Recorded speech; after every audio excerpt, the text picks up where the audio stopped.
Hello my dear colleagues, and welcome to this instructional video which will show you the steps of a Geo-Inquiry process.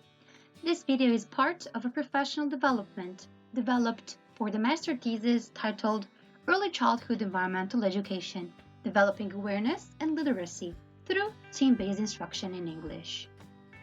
To start off, let's see what are the steps of the Geo-Inquiry process. Number 1. Ask. Number 2. Collect. Number 3. Visualize. Number 4. Create. Number 5.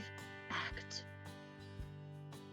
In the ask phase, students introduce an important question connected to the environmental issues in their community. The teacher is a moderator, and before even starting the process, the teacher is expected to present the Geo-Inquiry steps to the learners.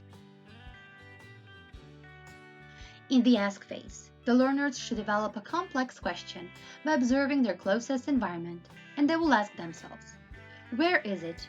Why is it there? Why should we care? With very young learners, the teacher should develop a Geo-Inquiry question and guide students practically through the whole project. After they complete a full project, learners should be equipped with practical knowledge to develop a relatable question by themselves. The project in this paper explores the topic of noise pollution, and it is developed by the teacher to demonstrate the steps to the learners practically. In the collect phase, the learners do background research on their questions, and then they start their collection journey by communicating with their closest community. They will develop their questions together, decide on the questions they want to pose, and conduct interviews in their community. They need to gather field data, and to complete this task, they will use authentic geographical tools. Some of these tools are listed down below. In the visualize phase, the learners will sort the results of their survey and use online mapping tools to insert basic information and then transfer them to a paper map. Mapping skills are highly disregarded in most curriculums, despite being exceedingly useful in life in general.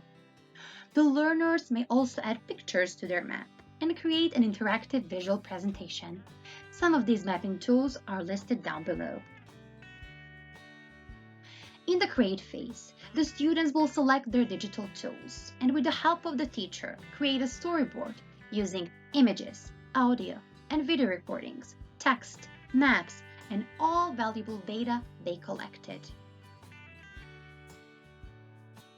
The final result can be a video or an interactive story that should aim to pose a question, results of the research, and a solution suggested by the learners.